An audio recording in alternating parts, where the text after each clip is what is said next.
The administration has expressed some cautious optimism, reflecting the very delicate balance between hope for peace and just the complex realities of Middle Eastern politics. So, underneath the headlines, I think the coming days and weeks are going to determine not only the immediate fate of what's going on with Israel and Hamas, but may give us some indication in terms of the long term trajectory of America's influence in this volatile region. Let's begin. Think you know the news of the day? Think again with Boyd Matheson on KSL News Radio. Of course, all the headlines have been around the death of Yahya Sinwar in an attack by the Israeli Defense Forces that took him out and off the battlefield yesterday. And so now we get to underneath the headlines. And what does this actually mean? What should we be thinking about and looking for? Some cautious optimism about maybe a chance to jumpstart an opportunity to get to a ceasefire, and of course dealing with the hostages, 101 hostages that need to be brought back to their families and communities. And so we want to unpack a little bit of that today, and really pleased to have joining us on the program Anthony Dragna, a congressional reporter for Politico. You can check out his piece at politico.com. And Anthony, welcome to the show. Hey, thanks for having me. So let's get kind of underneath the headline. Of course, as all of this played out over the last 24 hours or so, the death of Sinwar, of course, was a cause for a lot of celebration in a lot of quarters, and many saying, okay, will this be a game changer? Or, as is often the case with terrorist organization, is it just one more situation where next man up, same song, different chorus? And I think that is sort of the question of the moment. I think what you laid it out pretty well. There's been a lot of cautious optimism, and there's been a lot of calls from various quarters in Washington for kind of a renewed effort to try to reach this sort of ceasefire. I think all eyes at this point are sort of on the Israeli government to see what the next move is from them. But certainly there's optimism from within the Biden administration that maybe this provides kind of a new jolt for trying to get a hostage deal and a ceasefire in the region. No question about that. Yeah, I thought it was interesting that President Biden, of course, in Germany today and doing sort of his last run through Europe as president, this obviously has been a sticking point and something he has wanted to get through. And I thought it was interesting the way President Biden framed it in terms of he could see the day after. That's been very much part of his approach to all of this. Is it's not enough to just get to the end of it. We got to get to the day after. And what that looks like for the Palestinian people inside of Gaza, what that means for the Israelis as well. Does it lead towards a two-state solution? What else are you hearing in terms of rumblings within the administration in terms of what comes next from the administration front? Well, obviously, they've been having to work with the Israeli government over the last year. They've provided a lot of material support for Israel in the ongoing conflict over there. But I think, they view the Israeli government as sort of been unpredictable about where things are going to go. And I think they've been reluctant to trying to prognosticate too far out in the immediate aftermath of a death like this. Certainly, it's interesting. Across the political spectrum here, it's pretty rare you see people in agreement about anything having to do with Israel. But everybody from Bernie Sanders to the most conservative Republican yesterday was pretty much cheering this death and the death of Sinwar. So I think there's sort of a natural opportunity there for sort of a reset. But I think we're going to have to wait a little bit longer to see kind of the fallout here and what Israel chooses to do next to see if there's, a real opportunity here to reach a ceasefire and get those hostages home. Yeah, and I think that let's talk about Israel for a moment in terms of what Benjamin Netanyahu is likely to do next. Of course, he's got things happening on so many different fronts between what's going on in Gaza, what's going on in the northern end in terms of the battle into Lebanon with Hezbollah, and then, of course, dealing with the Houthis and all of that connected to Iran. Do you think this is a moment for Benjamin Netanyahu to say, okay, we've taken out one of the main people there that I think it would have been hard for Netanyahu to accept anything that Sinwar was signing off on. Does this create space or some wiggle room for Benjamin Netanyahu to say, okay, now we can pivot a little bit as well? You would certainly think that it would create a bit more wiggle room there. Obviously, the domestic Israeli politics are really complicated, and he's got a pretty fractured governing coalition at this point. So I think he's obviously, as you mentioned and laid out well again, he's juggling a lot of different competing pressures right now. And so I think how he navigates that and deals with this coalition, and I guess susses out where they want to go from here, is going to be really key. But certainly the death of somebody like Sinwar does seem like it would provide kind of a natural inflection point for Israel to kind of take stock of where things are and to decide again, how they want to go about trying to navigate all these various different conflicts in the area. Yeah. Give us a sense of something you're keeping your eye on, Anthony, as we move forward. We know Secretary of State Blinken will be into the region, and of course that will be fascinating to see what those talks look like, or what the initial salvo is into this new season, this new phase of the conflict there. What else are you keeping your eye on, either as it relates to what the administration is doing or what things might look like moving forward, kind of the long term in terms of the Palestinian governance and what that might look like?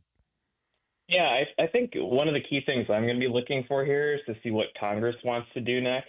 They've obviously provided a lot of material support for Israel in this conflict, urged on by the Biden administration. But so what Congress chooses to do here, I think, is going to be really interesting. And there's going to come another point here where we're going to have to look at whether or not the U.S. needs to provide more support for Ukraine and their support with Russia. Obviously, it's been quite a heavy lift to get any sort of foreign aid package through this particular Congress. I think the election is going to dictate a lot going forward there. But obviously, the U.S. support for Israel has been pretty much ironclad. So we'll see if this development and this death does anything to kind of alter how Congress thinks about providing additional financial support for Israel. So I think that's going to be a really interesting kind of subplot, if you will, to follow in the months ahead here. But again, I think, I took the pulse of a lot of folks in Congress yesterday, and there's just really a lot of kind of wait and see at this point, waiting to see what Israel wants to do next before the U.S. weighs in. A lot of lawmakers do anyway, about what direction this may go from here. Yeah, I love that perspective, because I do think it's going to be very interesting. You'll have a lame duck session coming back after the election, and you'll have a whole lot of funding that's got to get done in a big omnibus mess before the holidays, and how Ukraine and Middle East and Israel all get folded into that. Will be a very interesting subplot and may take center stage before it's all done as they get back to Washington. Anthony, fantastic piece, great writing, great thinking. As always, you can check out Anthony's piece at Politico.com. And Anthony, thanks for joining us today. Thanks for having me. Great perspective there from Anthony Adragna, congressional reporter with Politico. Check out his piece at Politico.com. It's really well done, and will get you to think again about what you think you know when it comes to where we are, and more importantly, what comes next in the Middle East. Is this a moment where a ceasefire could be brokered? Is this an opportunity for a chance for peace? And is this the moment where we can get those 101 hostages back home? All of those things are worth thinking again about today. We'll be right back. Think again on Inside Sources with Boyd Matheson. Ballots hit voter mailboxes this week, and the stakes are high. Stay informed on Utah races for governor, U.S. Senator, and Attorney General. And, of course, the presidential election. We have you covered. With updates mornings and afternoons and conversation middays. Your voice, your vote 2024. On KSL News Radio. At Macy's, we're proud to be local and support local.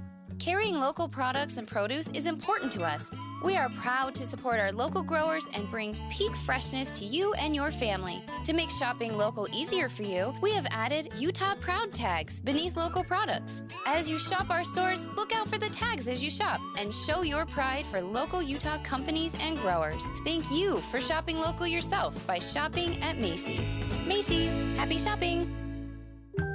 As business grows, so do my customers' expectations, which means now I've got to take payments online, in-person, electronic transfer with a swipe, dip, or tap of the card, and checks are still a thing, and the next thing you know, I'll be accepting payments with dad jokes and bad puns. But Cyprus Credit Union has the ease and expertise for all my payment processing needs. And now, doing business with my customers is easier than ever. Learn more at cypruscu.com. Cyprus Credit Union. Your future is our future.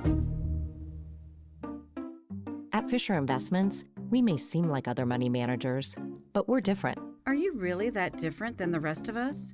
We are. As a fiduciary, we always focus on what's best for our clients. What services do you offer besides investing?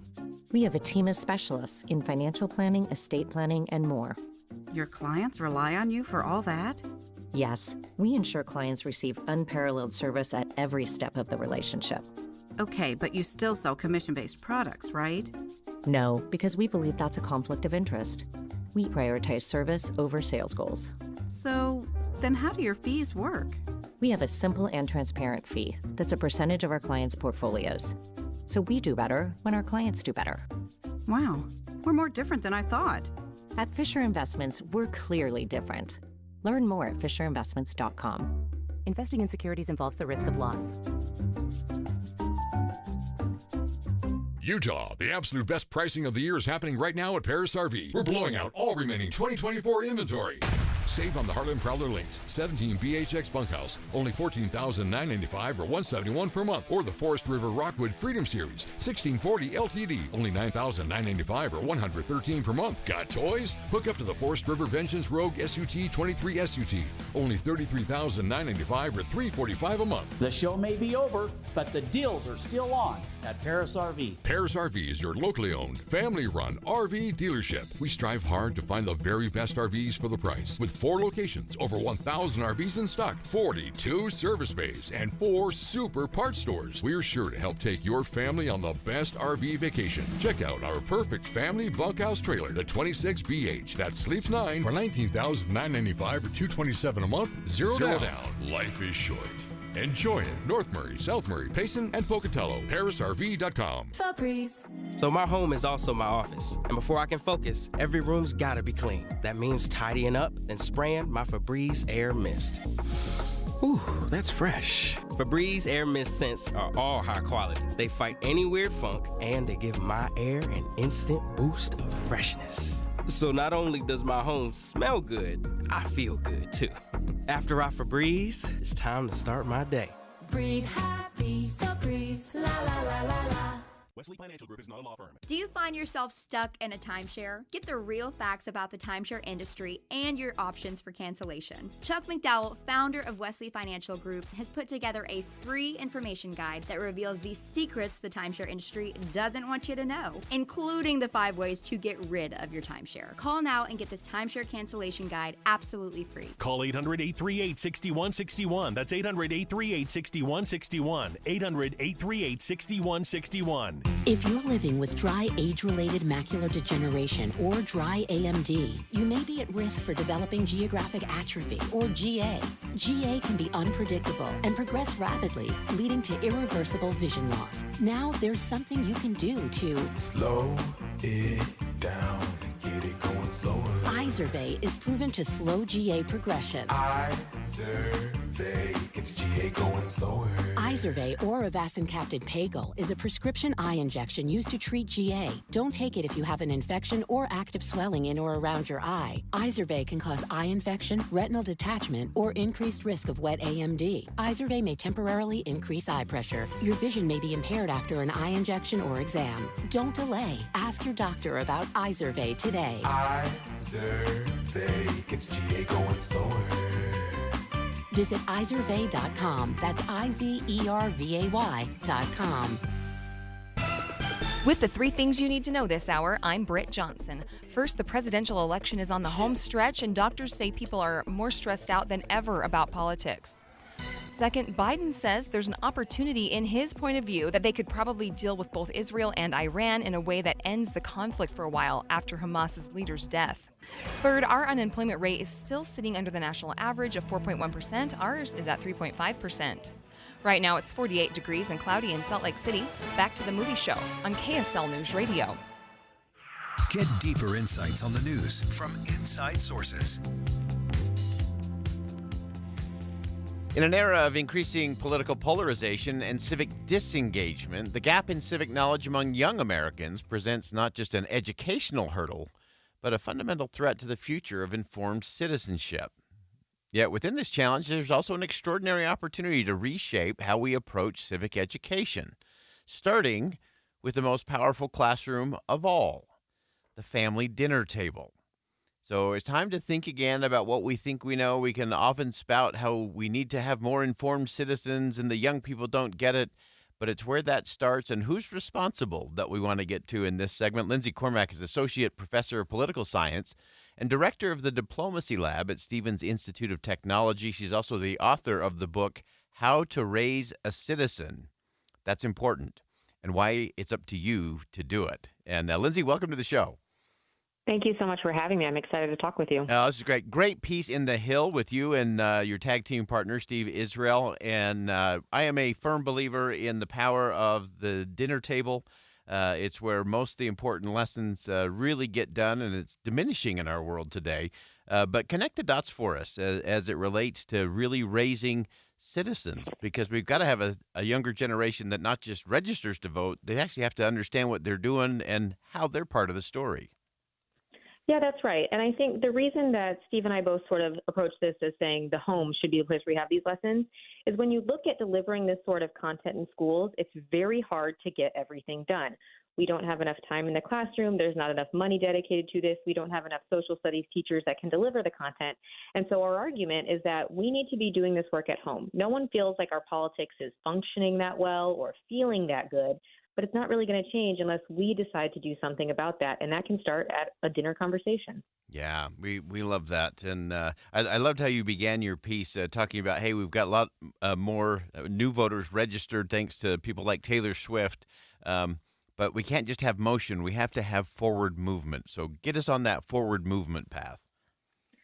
That's right. And I think part of it is we have been living at this narrative of politics is bad. You know, it's for people who are selfish or egomaniacs or the system is rigged. But when you look at most of our politics, which happen at state and local levels, these are our neighbors. These are our friends. These are people who are doing positions on top of their full-time job, just trying to make sure that our communities can function in a better way. And so I think when we have these conversations, it's more than just who are you going to vote for president or what's happening in D.C., because the idea of being a citizen transcends federal politics. It's also the things that we do state, local, and community levels.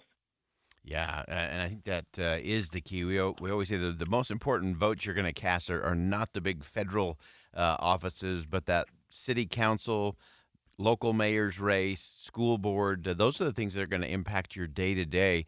And so as we have those conversations with our kids, how do we do that? How do we help them bring it all the way down, not to just the big headline stuff, but actually get it right down to, hey, this is what's happening in our neighborhood?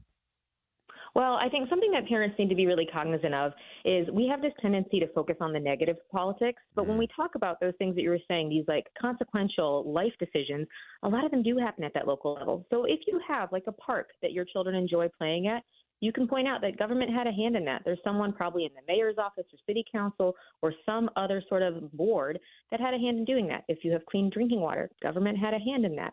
If you have nice roads that you like to drive on, government had a hand in that. And so part of it is pointing out those bright spots. But another thing that I ask people to do in the book is to make opportunities for your kids to see local and state politicians. And this actually isn't that hard. They usually want to get to know kids and see them too, but it humanizes politics and government. It shows them this is just people, not, something that feels like a celebrity happening in D.C. It's just your neighbors. Yeah, I love that. I happen to live in a neighborhood with an extraordinary mayor who's just everywhere, making those kind of connections, showing up at those kinds of things, so that it is just one more conversation that we always have in our neighborhood, that is about the important things. And as you said, validating all the positive things that are going on. It's easy, I think, especially with our kids, and would love your perspective on this.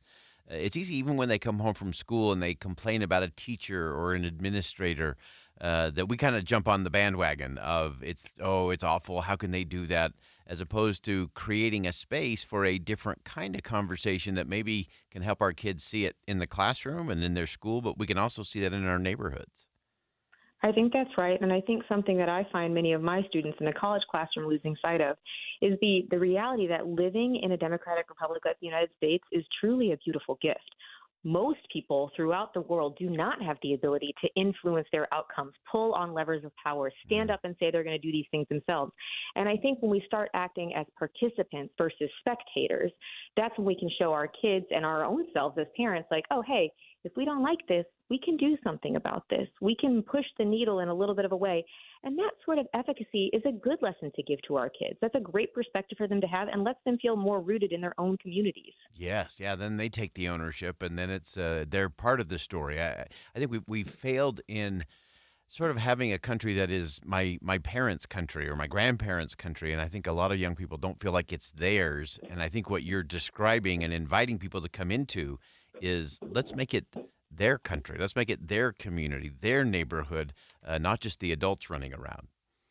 Very much. And I think part of it is the approach that we use to teaching this is oftentimes in a historical perspective where we say, you know, hundreds of years ago where there's some very smart people got together, laid down a constitution, and now you're getting to live on what they put out for you. In reality, we are living, breathing, creating our government and politics. And so if we can give that agency back to our kids, that's a better way for them to step into what it means to be a citizen versus thinking, you know, everything's set out and now I just have to be a pawn in this machine. Yeah, so important.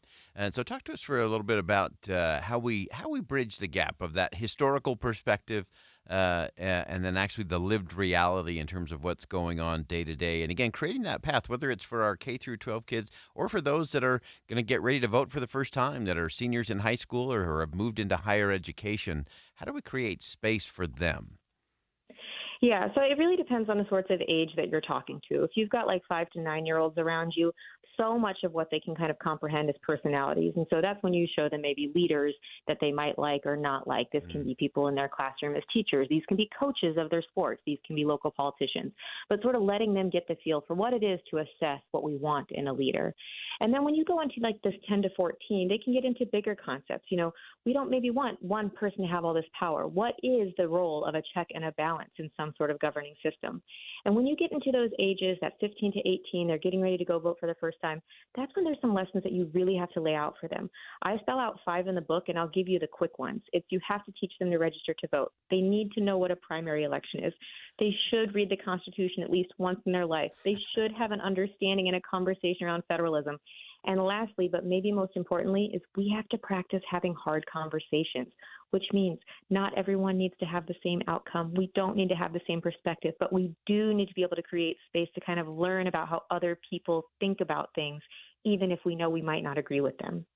Fantastic. And triple word score for federalism in there. We talk about that almost every day on this show. We're going to make federalism cool again. And so I'm glad that's part of your list and helping our kids understand, you know, what is the federal government role? What's the state and the local? Why is that so important in all of this? Well, this is fabulous. This is where it all happens. We always say, folks, that it's what happens around the dinner table. It's what happens across the back fence. It's what happens when you're walking to school or you're at a community function. These are the conversations, and how we model this and how we invite our young people into it is going to make a difference in terms of what the future looks like for all of us. Lindsay Cormack, sorry. Associate Professor of Political Science and Director of the Diplomacy Lab at Stevens Institute of Technology, author of the book, How to Raise a Citizen and Why It's Up to You to Do It. Fabulous stuff, great principles. Lindsay, thanks so much for joining us today. Thank you. Have a great one. All right, that's Lindsay Cormack, again, Associate Professor of Political Science and author of How to Raise a Citizen. I don't know if there's anything more important for all of us to do, whether you have kids, grandkids, or kids in your neighborhood. It's all of us together that have to make that happen. We'll step aside for some bottom of the hour news. More Inside Sources coming up next. Stick around.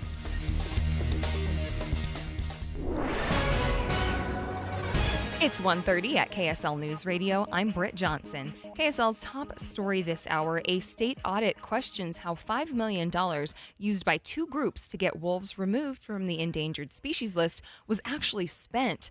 August Lehman with the Legislative Auditor General's office says a group called Big Game Forever controlled the contract initially. They really needed to delineate what actual objectives that the contractor was going to fulfill. Lehman says their calls, texts, and emails to the group were unanswered. A second group called Hunter Nation took over in 2023 and provided details and helped the state understand how the money was being spent.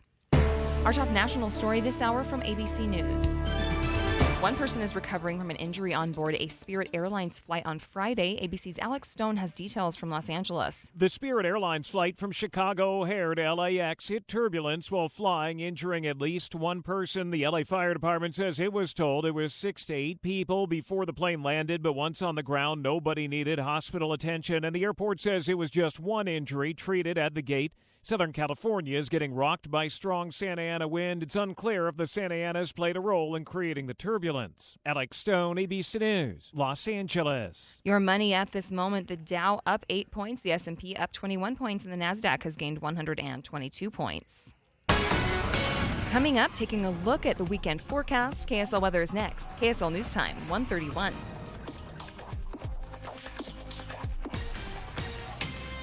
Gear up for your hunting season with the Shields Hunting Sale event, running now through October 20th. Take advantage of great savings, like $300 off Vortex Fury HD 5000 rangefinder binoculars, $200 off Leupold VX5 HD scopes, 40% off First Light Cypher clothing. Get a $150 gift card with purchase of Seekins Havoc PH2, and discover so many more in-store and online. Save on your favorite brands, now through October 20th at Shields and Shields.com. My name is Brian King, and I'm running to be your governor because Utah is headed in the wrong direction, and we can do so much better. If you're frustrated by politics today, if you feel like politicians aren't listening to you, if you're looking for something different, for a leader who prioritizes common sense and bipartisanship, you have a place with us in this campaign. Join us and vote for Brian King for governor by November 5th. For the better. Paid for by Brian for Utah. Sweet chocolate reward. Sweet chocolate reward. This is not just the sound of someone picking up a sweet treat at Walgreens. This is the sound of someone picking up a sweet treat right after receiving all their vaccines in one trip. This is the sound of treating yourself, because you protected yourself. Stop by or schedule both your flu and COVID-19 vaccines today and grab yourself a sweet treat while you're at it. Vaccine subject to availability. State, age, and health-related restrictions may apply. When you're hiring, ZipRecruiter's technology makes finding qualified candidates for your job easy. What if the rest of the world was as easy as ZipRecruiter? Math problems wouldn't be so problematic. K equals 42. And summiting Everest would be a walk in the park. In the meantime, if you want to make your hiring easier, use ZipRecruiter. And right now, you can try it for free at ZipRecruiter.com/free. ZipRecruiter.com/free. Any Hour Services free furnace sale is going on right now. If you haven't scheduled your free estimate yet, what are you waiting for? Call Any Hour Services today or schedule online at anyhourservices.com. We hope you have the right app on your phone for news. You probably have dozens. But the KSL News Radio app, well, it makes our live stream super easy. Plus, our talk shows are right there as podcast for your workday. That's the app for KSL News Radio. Traffic and weather together brought to you by Sinclair's DinoPay app. Save up to 20 cents per gallon. Here's Michelle Rowe. Well, we have wet road conditions in the canyons between Parley's and Provo Canyon. And then if you're headed up Little Cottonwood Canyon, we have some fog in the White Pine area. Busy traffic on Bangerter Highway around the 201. UDOT construction alert plan ahead as you southbound I-215 in West Valley City is down to one lane each night through Saturday, followed by a full closure of the freeway on Sunday night for bridge repairs. I'm Michelle Rowe in the KSL Traffic Center. It'll stay cool the rest of today with some rain coming this afternoon possibly, and we have a high wind alert that's going to be mainly in the Davis County area. Right now it's 50 degrees and cloudy. I'm Britt Johnson from the KSL Common Spirit Health Studios. Listen online at kslnewsradio.com. We're Utah's news, traffic, and weather station. Inside Sources. Inside Sources. America's voice of reason. Boyd Matheson on Utah's home for elevated conversation. Inside Sources on KSL News Radio. We've said it many times on this program that trust in our institutions, trust in our leaders, and trust in each other are crucial to our constitutional republic, and trust in the process is so important, especially as we go through a very contentious election cycle once again, that we have to have this kind of confidence. This is not a drill. This is not an abstract scenario or theory or some kind of futuristic scenario that you'd play out in a philosophy class. This is important. This is a choice.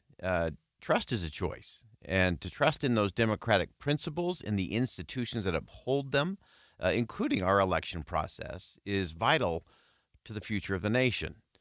Judge Thomas Griffith, of course, was appointed to the United States Court of Appeals for the D.C. Circuit by President George W. Bush in 2005, served until 2020, and is a great friend of the show and someone who always helps us get to the right questions about the right issues. And Judge Griffith, welcome back to the show. Great. It's good to be here, Boyd. So as we march our way 18 days until Election Day today, and you have spent a lot of time since 2020 with many of your colleagues across the political spectrum, really going through and doing the deep dive as to why we should have confidence and trust in our election system, and break that down for us. Yeah, so like many, I was concerned in the 2020 election when President Trump and some of his supporters claimed that the system was plagued with fraud, that the election results had been stolen. That really concerned me. That's a serious allegation. I can't think of any more serious allegation that one could make. And I wanted to find out the truth of the matter. And I didn't want to rely on others, didn't want to rely on media sources. I wanted to find out for myself. And I had the time and the resources. I had stepped down from the D.C. Circuit, so I was no longer a sitting judge.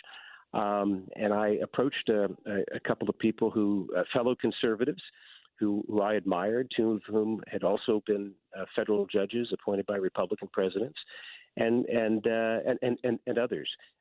None of whom had voted for President Biden, but all of whom were concerned about these charges of fraud in the election. And so we decided to do a deep dive to study the allegations that were being made, to see if there was anything to them. And we went in with an open mind, because if those allegations are true, that's serious, and we would want to put a spotlight on that and see what could be done to right that wrong. If the allegations were false, that's a pretty serious thing as well, to have a president of the United States and a former president of the United States making that sort of charge about our election system. So we spent about a year. We have some confidence as former judges that we knew how to objectively look at allegations and claims, and so we spent about a year going through all the allegations that were made in the swing states, in the states where there was the contested states, and we did that deep dive. We came up with strong conclusions that we reported in a document that we called Lost, Not Stolen, the conservative case that Trump lost and Biden won the 2020 election. We were absolutely convinced as former judges, looking at the evidence, that there was no evidence that there was fraud in the 2020 election. There wasn't fraud that changed the outcome of in a single precinct. Now, there was fraud. There's always fraud in elections, but none to raise to the level of claiming that the election was stolen. So we reported that and felt that it was important for conservatives to hear that from fellow conservatives. That we should actually have trust in our election administration system. I didn't know a whole lot about our election administration system before then. I know a whole lot more about it now after having spent a year looking at it. And I tell you, boy, I grew up with stories of ballot boxes being stuffed in Philadelphia, dead people voting in Chicago. Yeah. And sadly, all those stories were true. But what I didn't know until doing this study is the last 30 years or so, something really extraordinary has happened across the country in all of the states, and that is the election administration system of our country has become professionalized, it's become excellent, it's become transparent, and so we have thousands of election officials, Democrats, Republicans, progressives, libertarians, liberals, who serve in these positions for one reason, and that is because they love our country, they love democracy, and they make it work. These are some of the most inspiring people I've ever met. They're not well paid. They're not prestigious positions, but they're important positions. And the people I've met across the country in these positions are inspiring examples of something about our democracy that really works. So the end of the story for me was there's certainly we can improve in our election administration system. It's not perfect. It's far from perfect. But in many ways, it's the crown jewel of our democracy. It works so well and has gotten so much better just in the last 20 or 30 years or so that's the message that I really wanted to sound. Yeah. Not only was the outcome of the 2020 election not stolen, but we actually have an election administration system that we can be proud of and trust. Yeah, and that we need to preserve and continue to improve. And I think it's I think you raised such an important point, Judge, in terms of there are always irregularities. There are always things that are a little suspect in every election cycle, from a local city council race to a school board race to President of the United States, and we have processes to go through that and adjudicate those and play those out, and we should also take great confidence in that because we do have a system that allows that. Absolutely, we've got a system that if you've got evidence that there was fraud in the election, you know what? You can get relief for that. You go to court, you present your evidence to a judge, and she will look at it carefully and decide the case. That happened here.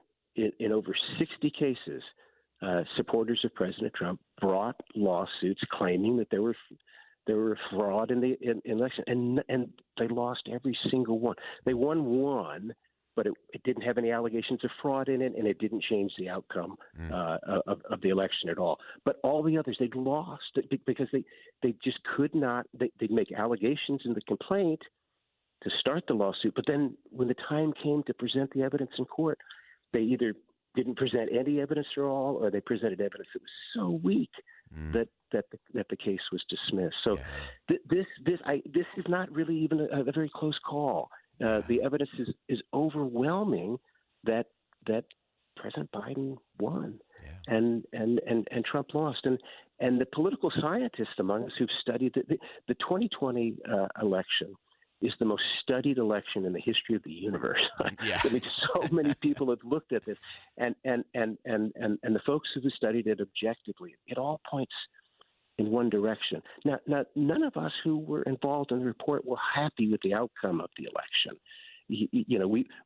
We weren't Biden supporters, right? We were just trying to get at this claim that somehow the election was rife with fraud, and it was not. And the story to my fellow conservatives was and is, stop running on that issue. It's a bad issue. It's not true. It's not true. And perhaps even more significantly, it drains trust. That's right. In the system. And if we lose trust in our election system, you get events like January 6th, right?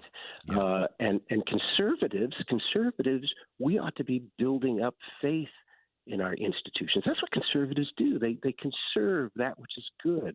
And so my message to my fellow conservatives was let's run on conservative values, strong defense, strong family, religious liberty, protecting life. Let's run on those things. Those are good, tried and true conservative principles that have been successful at the ballot box, right? Yeah. Let's not run on an issue that's false and that does great damage in making the claims that our system doesn't work. It's just that's the message that I took away from the study that we conducted. So important, and that trust in the institution, trust in the process ensures that we can perpetuate that and we can improve it and we can continue to move forward with great confidence and have conversations about the issues that do matter most, that are going to impact us day to day. Judge Thomas Griffith, as always, we appreciate your perspective. I know you've got promises to keep in a lot of miles to go before you sleep as you continue to help others around the world understand the benefits of our constitutional republic and that separation of powers. Thanks so much for joining us today. Fantastic Thank you, perspective. Boyd. Always good to talk to you. Thanks so much. All right. We'll step aside for a quick break. Don't go anywhere. When we come back, Representative Celeste Malloy is going to join us on the show. Stick around. We'll be right back.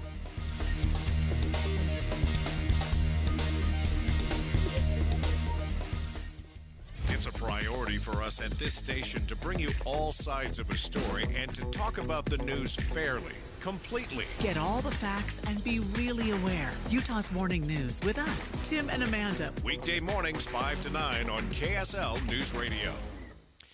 With all the clatter and clamor out there as it relates to mortgage rates and what's happening and interest, there's only one place to turn. Hercules First Federal Credit Union. They've been doing this since 1946. They get it. And they can help you with any of the questions you might have or the strategies you need to deploy when it comes to your mortgage. Low interest rates, they've got competitive rates that are the lowest they've been in years. Flexible options, everything from a fixed, adjustable, FHA, VA, including options for those who may have less than perfect credit. They're there for you. First-time home buyers programs, and to make sure that you can get into a tailored, specialized mortgage offering with a low down payment option to bring home ownership within reach for you or for your children and those in our community. Hercules Credit Union, they've been doing this since 1946. It's always about growing stronger together. You're never a transaction at Hercules. You're always a relationship, and a lot of good things moving into the future. Check them out in Taylorsville, Harriman, or Riverton. Those are their locations, or just find them online at HerculesCU.com. That's HerculesCU.com. If you love to travel, Capital One has a rewards credit card that's perfect for you. With Venture X, earn unlimited double miles on everything you buy and turn everyday purchases into extraordinary trips. Plus, receive premium travel benefits like access to over 1,300 airport lounges where you just check in and chill out. Open up a world of possibilities with Capital One. What's in your wallet? Terms apply. Lounge access is subject to change. See CapitalOne.com for details. Wesley Financial Group is not a law firm. Do you find yourself stuck in a timeshare? Get the real facts about the timeshare industry and your options for cancellation. Chuck McDowell, founder of Wesley Financial Group, has put together a free information guide that reveals the secrets the timeshare industry doesn't want you to know, including the 5 ways to get rid of your timeshare. Call now and get this timeshare cancellation guide absolutely free. Call 800-330-2929. 800-330-2929. 800-330-2929. KSL offers the best daily newsletter in the state. It's the 3 things you need to know. Every weekday, we deliver quality and relevant content to your inbox. No ads, no spam, just the 3 things you need to know to be informed about the world around you. Subscribe today. Visit KSLNewsRadio.com or text the word inbox to 57500. That's inbox to 57500. Did you know your skin is the largest organ of your body? Huh? That's why you should shower with Old Spice Super Hydration Body Wash instead of plain old bar soap. Love your skin by super hydrating it with vitamin B3 and glorious notes of vanilla and shea. Did you know that my super hydrated skin is the second largest organ of my body? The first is my heart. Old Spice. Men have skin too. Old Spice Super Hydration Body Wash. 24/7 renewing moisture. With daily use. What's that sound? That's the sound of Downy Unstoppable scent beads going into your washing machine and giving your clothes freshness that lasts all day long. There it is again. It's like music to your ears, or more like music to your nose. That freshness is irresistible. Let's get a Downy Unstoppables bottle shake. And now a sniff solo. Nice. With Downy Unstoppables, you just toss, wash, wow, for all-day freshness. What's up, everybody? I'm Mike Wilson with Any Hour Services, and if you have a drain that's clogged or backed up, after you've tried the plungers and products, the next step usually involves some kind of drain snake or cabling equipment. You see, sometimes the blockage is far enough down the line that you need special equipment that most homeowners just don't have. That's where the Drains Department at Any Hour Services can help. A drain snake can clear most blockages and get the water flowing again, and clearing blocked drains is what our Drains Department does day in and day out. So if you're a homeowner with a drain line that's clogged or backed up and you'd like one of our drain technicians to come and snake the line for you, it's only $29. Yep, you heard that right. Any Hour Services will snake any drain line with normal access for only $29. Sinks, showers, tubs, toilets, floor drains, laundry drains, even that sewer main line that connects to the city. We'll snake any line for just $29. For help with your drain issues, call Any Hour Services at 801-443-7700. You can Google Any Hour Services. You can even schedule online at anyhourservices.com. No one helps more homeowners than Any Hour Services. With the 3 things you need to know this hour, I'm Britt Johnson. First, a state audit is questioning how $5 million used by 2 groups to get wolves removed from the endangered species list was actually spent. Second, one person is recovering from a turbulence-related injury on board a Spirit Airlines flight today. Third, federal investigators are looking into millions of Teslas that have the full self-driving feature. Right now, it's 50 degrees and cloudy in Salt Lake City. Back to Inside Sources on KSL News Radio. Hear elevated conversation on crucial issues. Boyd Matheson on Inside Sources. Welcome back to Inside Sources here on KSL News Radio. It's great to be with you today. As always, I am Boyd Matheson. 18 days away from Election Day, and a whole lot of things are going on, including governing. It's still happening. A new bill making an effort to improve health care options for our nation's veterans, particularly those who live in rural communities, is one we want to dig into. And Representative Celeste Malloy has introduced a bill to make it easier for these rural veterans to access some of these parts of healthcare that you just often don't think about. And Representative Malloy, welcome to the show. Hi, it's great to be here, Boyd. All right, so tell us a little bit about this. This was one of those aha moments for me. We always talk about how important it is to take care of our veterans and make sure they have access to all the right things. You discovered something that was definitely problematic for a lot of our veterans, especially those who live in rural parts of Utah and other places around the country. Tell us about it. Yeah, so my team was talking to somebody in southern Utah, and he pointed out that he could get an eye exam from his local eye doctor, but they wouldn't mail him his glasses. He had to go to Salt Lake City to get his glasses fitted. Apparently, especially with bifocals, you have to have them adjusted just right or you still can't see. And, you know, the VA was willing to pay for his gas and a hotel room to go to Salt Lake, but he doesn't like going to Salt Lake. He doesn't like driving in Salt Lake, and he can't see very well.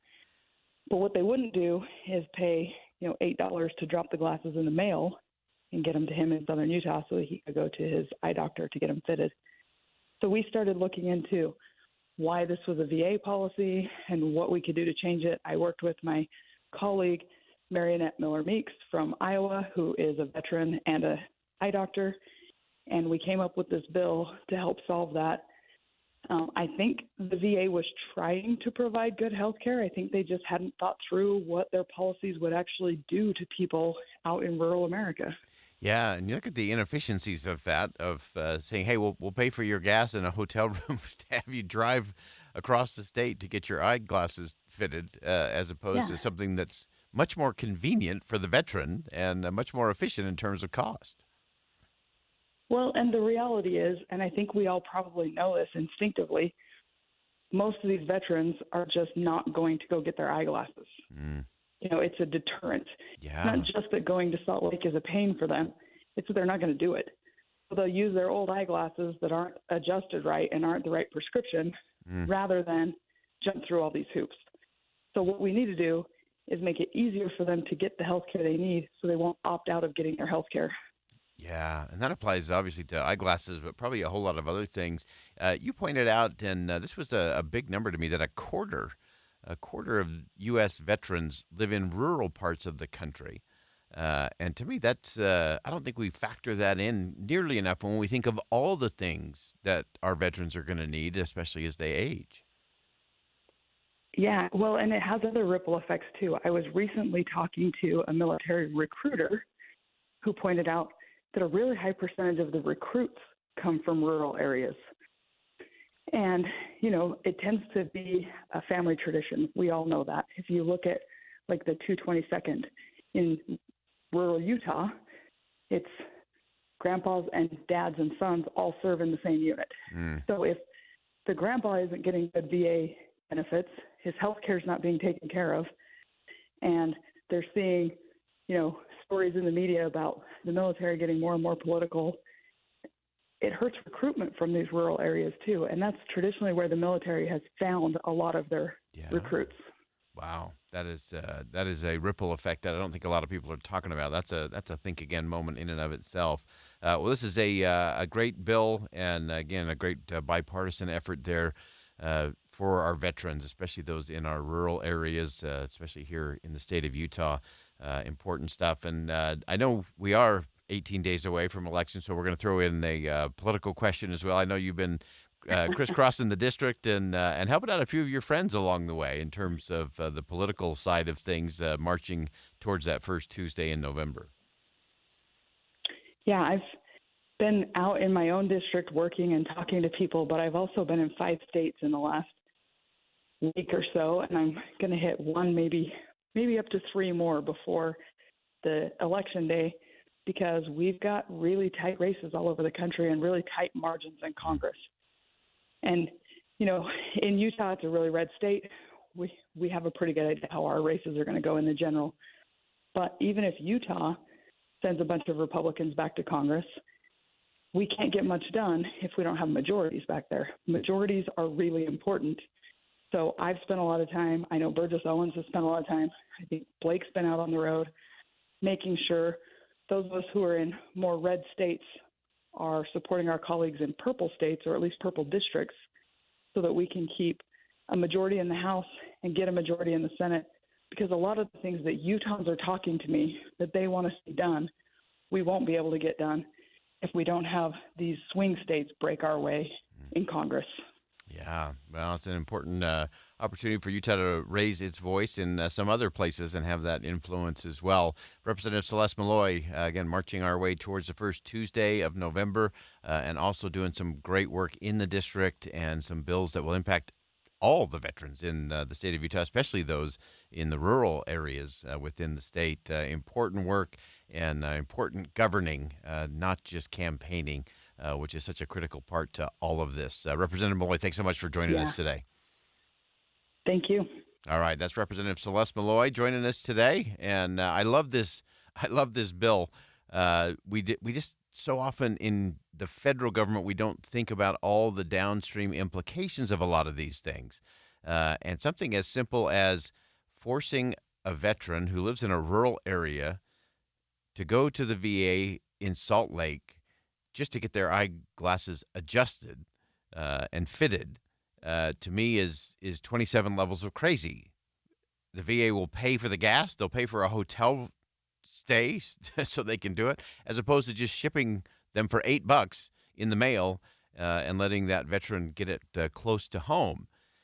And those simple kinds of things are the things that make some of us part of the Flat Forehead Society back in Washington, D.C. of I can't believe we're doing it this way. I can't believe we have to address this. But I think Representative Malloy pointed out something that is so important, and that is because it's complicated, because it would require a drive to Salt Lake for our rural veterans, that some of them just won't do it. And then they don't get the care. And that applies not just to getting eyeglasses, but a host of other medical things that our veterans are going to need. And if it's too hard, if it's too complicated, if it's too exasperating and exhausting that they don't get it, then we're not fulfilling our promise as a nation to our veterans.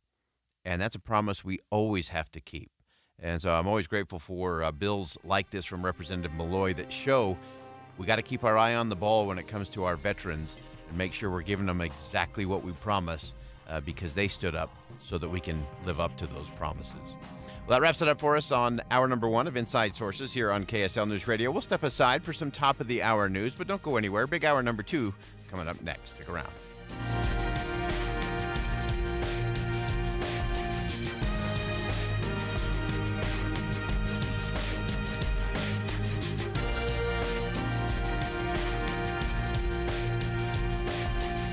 KSL FM Midvale. KSL Salt Lake City. From the KSL Common Spirit Health Studios, this is KSL News Radio.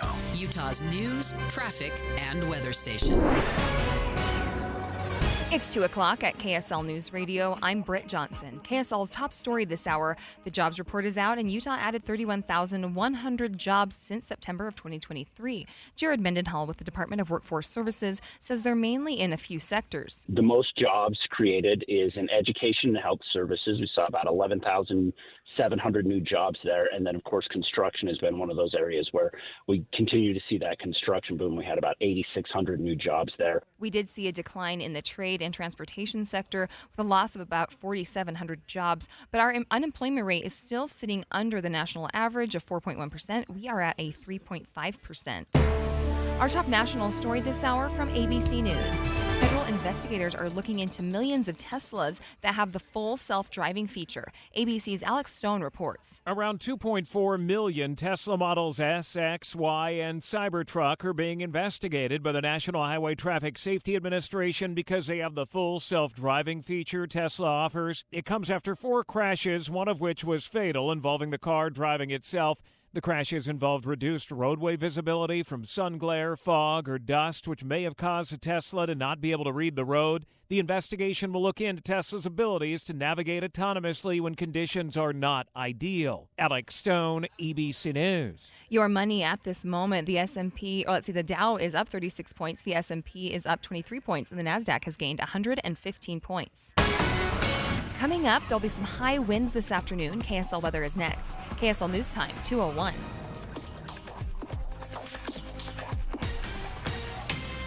Knock, knock. Who's there? If it's a door-to-door salesman, buyer beware. Hi, this is Jason. And Kathy of Window World. Answer that door and prepare for some serious baloney. You know, overpriced, but on sale today. Big special. Manager's discount. Model home in the neighborhood. Remember, the sale ends today. Hey, it's all baloney. Window World's different. Check windowworldutah.com. Or call 801-281-8111. Window World.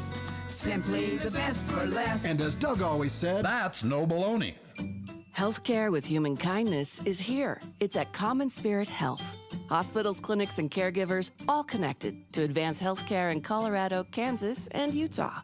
Together, we have a common purpose, partnering with you in health and healing using powerful medicine, powerful technology, and the greatest power of all, human kindness. You'll know it when you see it, because human kindness is in every care site and in every caregiver. Common Spirit Health. Hello, human kindness. How was your drive to school? Let me tell you, I had to get my iced coffee first. I just can't seem to put it down. My favorite rapper just announced a tour. My phone was buzzing like crazy. I'm so excited. I had to text all my friends right then to talk about it. Then, someone started calling me and... Let's try that again. I turned my phone off right away. I never drive distracted. Visit StopTextStopWrecks.org. A message brought to you by the National Highway Traffic Safety Administration, Project Yellow Light, and the Ad Council. Febreze. As a rideshare driver, I love keeping my car smelling fresh and clean. So when I'm driving, I only trust new Febreze car vent clips, now with 3 times greater scent control, because it's that little touch that sets me apart. I can turn the intensity down for subtle freshness, or I can turn it up for when I want lots of scent. So whether it's set to low, medium, or high, with new Febreze car, I know my car's going to smell amazing, which keeps my driver rating right where it belongs. Picking up, Oscar! It's a priority for us at this station to bring you all sides of a story and to talk about the news fairly, completely. Get all the facts and be really aware. Utah's Morning News with us, Tim and Amanda. Weekday mornings 5 to 9 on KSL News Radio. Traffic and weather together brought to you by Sinclair's Dino Pay app. Save up to 20 cents per gallon. Here's Michelle Rowe. A couple of crashes northbound I-15. The first in Draper, about just north of 123rd South, off to the right. The second is in Murray. This is about 5200 South, and that one is off to the left. Giving Kooks Day, donations directly help BYU students. Together we can help more students than ever by donating on October 15th and 16th. Join the fun to give.byu.edu/Giving Kooks Day. Michelle Rowe in the KSL Traffic Center. We may get a little bit more rain this afternoon, but then things will clear up. Tomorrow's looking sunny, and the rest of the 7-day forecast, in fact, is looking sunny, and highs are going to climb into those 60s and 70 temperatures. But before this storm moves out, we will see some high winds, especially in Davis County. There is a high wind warning. Right now, it's 50 degrees and cloudy. I'm Britt Johnson from the KSL Common Spirit Health Studios. Listen online at kslnewsradio.com. We're Utah's news, traffic, and weather station. Inside Sources. Inside Sources. America's voice of reason. Boyd Matheson on Utah's home for elevated conversation. Inside Sources on KSL News Radio. Inside Sources, an inside look at 2024 presidential politics. Well, we always mix it up on a Friday, and we give you our Inside Sources, inside look at presidential politics as we march our way 18 days away to the first Tuesday of November. So as we look at presidential politics this week, fascinating mixed bag of things took place this week. You had some very serious politics, some sit-down interviews that were pretty contentious, and you had the big-time humor, which we often don't get in our politics. And in a very heated election cycle, all of this are things that add up and do make a difference when it comes to final vote tallies coming up 18 days from now. Last night, the Al Smith Memorial Dinner, which is a charity event for New York elites and politicians. It's a Catholic fundraiser, and that's always an interesting one to watch because you learn a lot about presidents and presidential candidates when they actually have to do stand-up comedy. And you see who their writers are, who their staff is.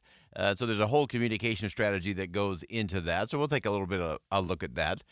Interesting, former President Trump was in attendance at the event. Vice President Harris was notable by her absence. She did send in a video that was played that got some mixed reviews. But in this close of an election, everything matters. All of this stuff has impact. And so let's break it down in terms of some of the events of the week. Getting underneath the headline, I want to look at the strategy. So regardless of who you're voting for, whether you're committed and ready to vote for former President Trump, whether you're ready and roaring to vote for Vice President Harris, or whether you're going to vote for an independent candidate, or whether you're going to write somebody's name in on the ballot, all meaningful and important expressions. Remember, that's what your vote is about. It's an expression of what matters to you. So let's start with Vice President Harris. She took a very serious turn. She sat down on Fox News. We applauded the fact that she went into a place that she may not be welcomed, may not be a hometown crowd, but she went in, she sat down with Bret Baier, and an interesting exchange between the two about what it means to turn the page. Here's what it sounded like. Your campaign slogan is a new way forward, and it's time to turn the page. You've been vice president for 3.5 years, so what are you turning the page from? Well, first of all, turning the page from the last decade in which we've been burdened with the kind of rhetoric coming from Donald Trump that has been designed and implemented to divide our country and have Americans literally point fingers at each other. Madam Vice President, more than 70% of people that is tell about pollsters, turning the page on rhetoric that people are frankly exhausted of, Brett. More than 70% of people. All right, so that was one of the exchanges with Bret Baier and Vice President Harris.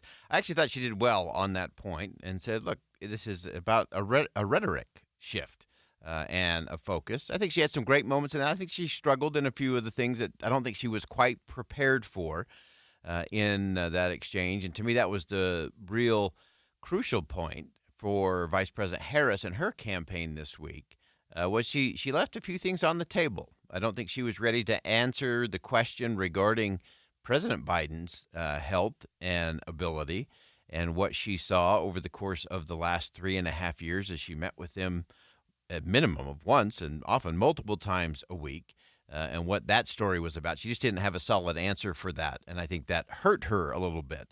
But again, kudos for going in not on a home field advantage and having a conversation with some people that she must have thought, hey, there's some watching this that I can influence, that maybe are on the fence, that maybe do want a different view. And I think we need more of that, not less. Now, looking at the event from last night, the Al Smith Memorial Dinner, always always so interesting to see who's there, who's at the table, who has to laugh at the jokes, who has to applaud, and some very uncomfortable moments. I think the most uncomfortable person in America last night was Senator Chuck Schumer, who had the seat right next to the microphone. And so he had to be there throughout all of the jokes, some of which were pointed at him, and had to be a good sport through all of that. But it's for a good cause, and so that's always a good thing there. I thought in one of his better moments of the night, former President Trump acknowledged that the vice president had not attended and that she was the first one since Walter Mondale not to show up at the Al Smith Memorial Dinner. The last Democrat not to attend this important event was Walter Mondale, and it did not go very well for him. He lost 49 states and he won one, Minnesota. He was expected to do well, then it didn't work out. It shows you there is a God. I mean, for those people that are questioning it. I understand the real reason that she's not here is she's hunting with her running mate, spending a lot of time hunting. That's former President Trump last night. Again, it's always an interesting view. I wish we would have more events like this, actually. There were some points in the program last night where the former president went pretty harsh and pretty low in terms of some pretty biting commentary and humor or attempts at humor. But I do think these kind of events matter because it shows us a different perspective. Now, really interesting, we have heard reports throughout the day today that Vice President Harris had a little bit of a reaming of her staff who convinced her that she should not attend the Al Smith dinner and that she should just go to a regular campaign rally in Wisconsin or Michigan. I forget which one it was, but she should go there instead of to the Al Smith dinner. And I've seen her take out some things on some staff when she was in the United States Senate. You don't want to be in that seat. You don't want to be in that spot. So I'm sure that was interesting. But that is a strategy conversation. And so what was the strategy? What was the thinking of the staff? Was it just, are they playing conservative? They don't want to have a gaffe. They don't want to have anything that turns into a social media meme. And because of that, we often get a far more narrow view of candidates, and this is not just relating to the presidency. We see this up and down the ballot, from governor's races, from congressional races, Senate races, city council races, where because of the risk of social media and a gaffe or something that maybe was funny in the moment but out of context could be used and weaponized against you in your campaign, a lot of campaigns are just saying, don't do it. Don't do it. And I think that hurts us as citizens. I think that hurts us as voters because we don't get to see any candid moments from any of the candidates. I mean, it is very rare these days for us to see a candidate, either for president or vice president, not speaking off of a teleprompter. We are not electing someone to be a newsreader. With all due respect to all of our newsreader friends. That's not the job. The job's leadership. The job is stepping up to a moment that matters, that might be difficult or hard or uncomfortable. But think about what we're rewarding these days. We're rewarding candidates who just read off of teleprompters. We're rewarding candidates who have really clever social media folks and who can churn out some really fun memes that are shareable with our friends. Or we validate those with really bad behavior because they're so outrageous and so shocking that that's what we end up posting. And then we click on it and we like it and we donate to the campaign because of it. And so with 18 days to go, I actually thought the Al Smith dinner was going to be an opportunity to maybe see a different side of the candidates, because I think we should see those sides of the candidate because it helps us understand who they are at their core, what they value, what they think is funny, and how they interact in different ways with a different set of people. And as we often say, you always get what you pay for, but you also have to remember that we pay for what we get in our elected officials. And I think we need more unscripted moments, more opportunities to see how do they really think about this? What do they really prioritize? When they have a moment where they don't have to do anything or they don't have to say anything specific, what do they say?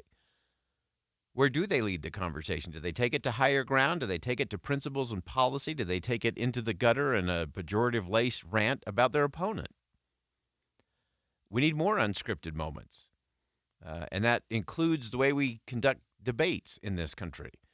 That they're so scripted now that we don't learn hardly anything about anyone because everything is scripted. Everything's a 30 or 60-second answer and a 30-second rebuttal, and anybody can memorize and get their way through those. I want to know, how do they make a decision? What's the process of thinking when they're faced with a difficult situation? And to get to a different kind of answer and more insight, you got to ask different questions, and you got to be in different situations to actually get it. All right, we're going to step aside for a quick break. Don't go anywhere. We got 3 guests coming in the studio that you don't want to miss. Developing Utah's aerospace and defense talent. This is a crucial conversation. Stick around. We'll be right back. Yes, the 2024 election is big. I approve this message. But so much else is happening. Possible property tax increase. Construction along Bangerter Highway. Budget cuts could impact education. We'll document everything on KSL News Radio. Start with Tim and Amanda, mornings from 5 to 9. Join the conversation with Dave and Debbie and Boyd Matheson middays. And get the latest on your drive home with Jeff Caplan 3 to 7. We have you covered in your car at 102.7 FM. Have you ever heard of the 5 Ps? That's right, the 5 Ps. These can be applied to most every area of your life, but it's especially true for you and your money. I'm Jeff Jr. with Trajan Wealth, and many years ago when I was a young man in the Marine Corps, I learned about the 5 Ps. Proper planning prevents poor performance. Now, you can't control what's happening with the stock market, but you can control how you plan for it. Trajan Wealth and our fiduciary advisors have been helping our clients with the 5 Ps for years. We have hearts of teachers and will never complicate by using financial jargon. Our fee structure is transparent. The more you make, the more we make. The majority of our clients come from other financial advisors. Isn't it time for a second opinion to allow Trajan Wealth to help you with the 5 Ps too? Call Trajan today at 801-899-7600 or visit TrajanWealth.com. Advisory services offered through Trajan Wealth LLC, an SEC registered investment advisor. Winter fun starts at the Utah Snowmobile Show this Friday and Saturday at the Mountain America Expo Center in Sandy. This year's exciting event features the best prices on riding gear, performance parts, and winter accessories. Check out new snowmobiles, snow bikes, sled decks, and trailers.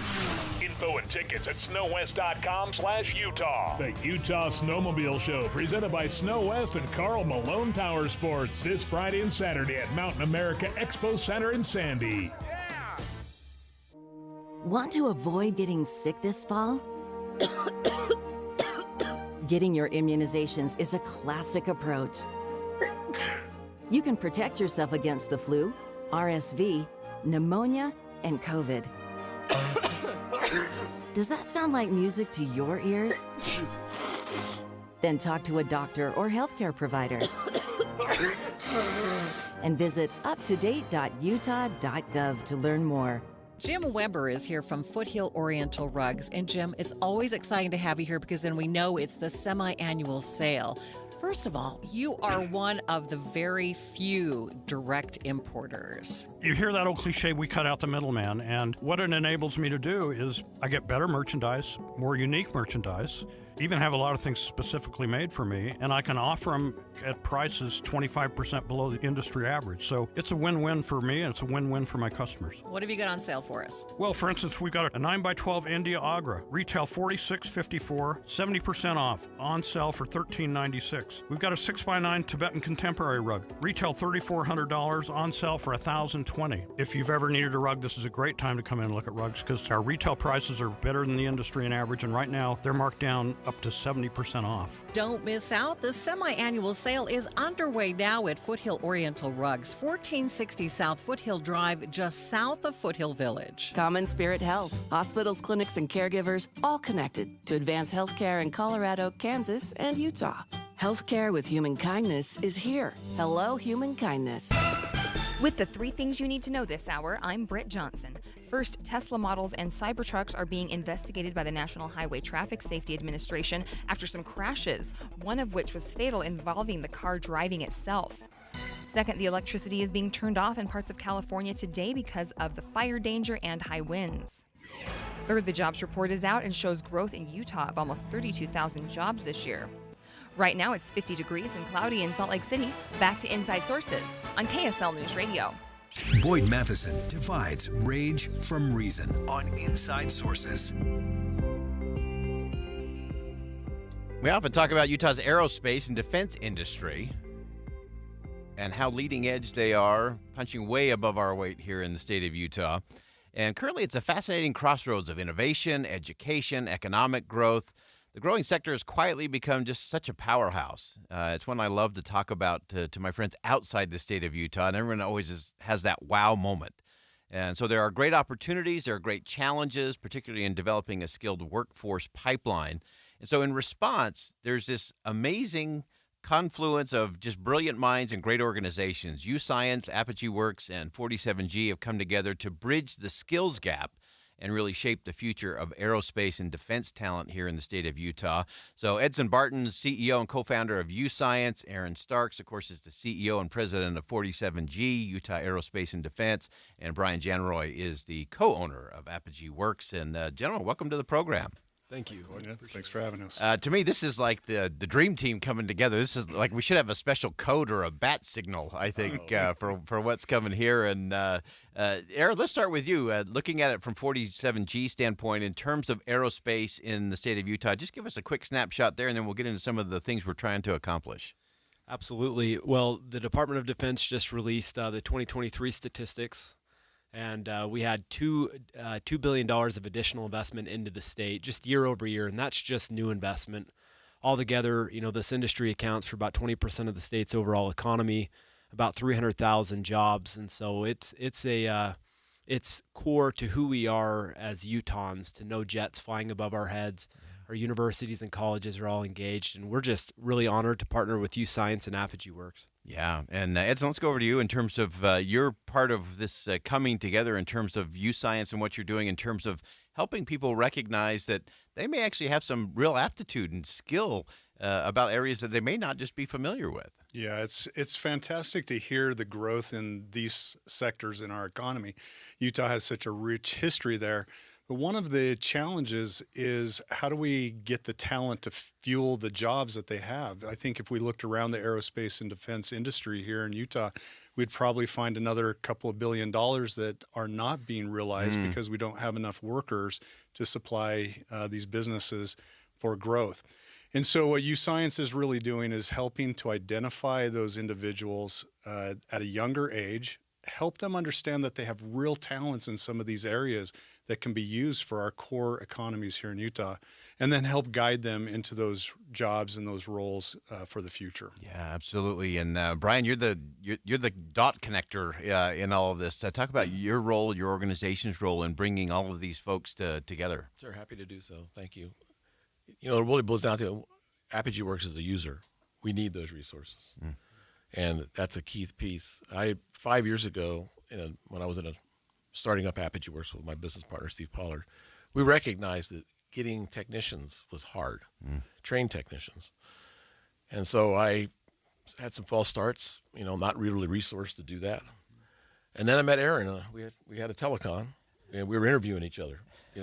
He's like, "Who's this dude?" And I'm doing the same thing, frankly. And I think it went pretty well. I think you actually invited me to, can you come down right now and meet Mitt Romney? I'm like, okay, yeah, sure. But what the important thing is one of the 4 tenets was workforce development. We have quarterly Board of Governors meetings, and that's where I met one of the UScience lead dudes, as I call him, because he's like a whisperer of UScience, Peter. So that's just kind of gone one thing to another, and I've been able to bring all of us together as a user, implementer, science-based. That's what blew me away when Peter gave that briefing. A science-based approach to identify talent. Yeah. Otherwise, we go and we tell everybody what we're doing, and they get these kids that are like, I don't know if that fits me or not. They don't know anything about it. So if you want to talk some more about how that tool works, because I signed up. And I think it works really well. It does. Yeah. It's great. Absolutely. And Edson, give us a little sense of that, and I want you to include in that response the work that you've done to help young women in this state recognize that there's a place for them in this industry and these spaces as well, because I think that's vital to make sure we've got all of the horsepower, all of the potential to really make this flourish. Yeah, absolutely. One of the keys there is aptitudes. And we as humans, we like to look at our interests a lot, and we identify with interests quite readily. But we don't really understand what our true natural talents are. They go way beyond what we see on the surface. And so we're able to identify through a series of brain games, we call them, just simple exercises that help identify the natural talents of an individual. Based on that, we can start to break through self-imposed biases or stereotypes or other things that are playing on an individual that are keeping them away from jobs of the future. And what it says is, particularly about women, is women have the skills and the talents to truly do the highest level of work here in Utah and throughout the United States in aerospace, defense, and a lot of other industries that they generally just don't look at. And we're able to identify that for them, connect the dots for them, and then point them in the right direction towards the jobs of the future. Yeah, that's so vital for all our young people, our young women and our young men, to be able to tap into that and say, wow, I'd never thought about that, but yeah, I kind of like that. Or actually, I'm pretty good at that, actually. Yeah, we can actually tell them, you have talent there. You have skill. You can do this. And a lot of times that may be the first time in their life that they've heard that. Yeah, so vital. And Aaron, let me come back to you and give us kind of the next level vision. Where does this go from here? What should we be watching as this all moves forward? Well, I think with the advent of AI, you're going to start seeing more and more assessments that allow the younger generation to know themselves earlier on in life, and that's really powerful. Yeah. And U-Science is leading the way. We're so fortunate to have Edson's leadership. For decades, the company has been, trailblazing and helping students with placement early on. And to be honest, for aerospace and defense, our goal is to move the needle. We've got a robust industry. We need to strengthen and develop it. That happens with talent. If you had 400 engineers, Northrop Grumman alone could hire them all. Yeah. And you'd still have, 800 other companies still needing engineers, mechanical engineers, software developers, et cetera. So look, I continue to be very bullish on this industry. I'd mentioned it's 20% of the state's economy. I think over the next decade, more of the state's future and certainly economy will be influenced by this industry, unlike any others, because look, as Edson, so articulately described this, these are higher paying, more sustainable wages. It's in everyone's best interest to help students find jobs in this industry, and that's exactly what we're doing with this partnership.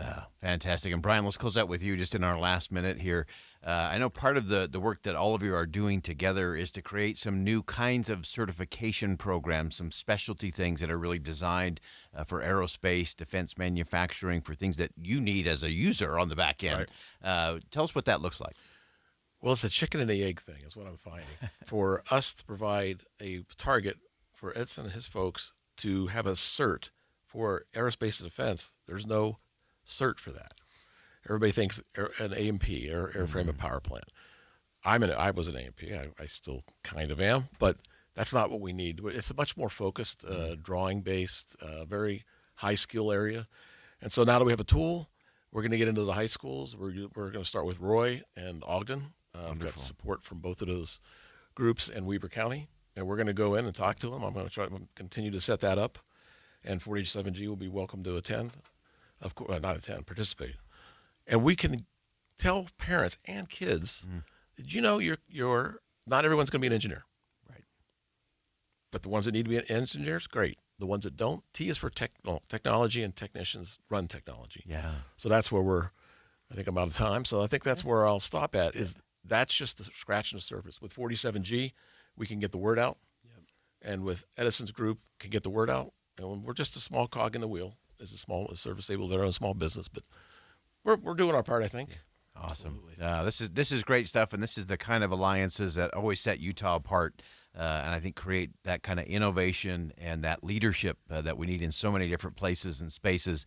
Edson Barton, Aaron Starks, Brian Janroy, thanks so much for joining us today. This is important as it relates not only to aerospace and defense talent, but the ripple effect of this will impact our communities for decades to come. Thanks so much for joining us today. Thank you. Thanks for having us. All right, we'll step aside for a quick bottom of the hour break. Don't go anywhere. More Inside Sources coming up next here on KSL News Radio. We'll be right back.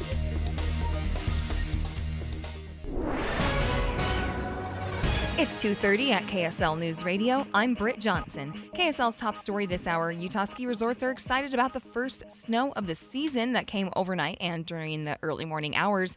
Some mountains like Snow Basin just got a little light skiff, but places like Brian Head had a few inches, and many resorts are taking advantage of the colder temperatures and turned on their snowmaking machines. Some BYU students have been sitting in the rain and cold outside of LaBelle Edwards Stadium for hours, all to get good seats tonight. KSL News Radio's Alexandra Gurr reports. Some of the students I spoke to have been there since really late last night or early this morning, and they say braving the weather is well worth the chance for front row seats to watch the undefeated Cougars play. I spoke to these students when it was 37 degrees outside, and most of them had nothing more than a sweatshirt and umbrella, maybe a blanket, but they're all smiles and excitement for tonight's revenge match against Oklahoma State. Those students will be waiting a couple more hours before kickoff at 8:15. Pre-game starts at 5:30 here on KSL News Radio. And BYU will be hosting Oklahoma State tonight. They're looking at the start of the season at 7-0 for the first time since 2020 and the fifth time in school history. Your money at this moment, the Dow has gained 36 points, the S&P up 23 points, the NASDAQ up 115 points. Coming up, we'll see what the temperature will be like for that game. KSL weather is next. KSL News Time, 2:31.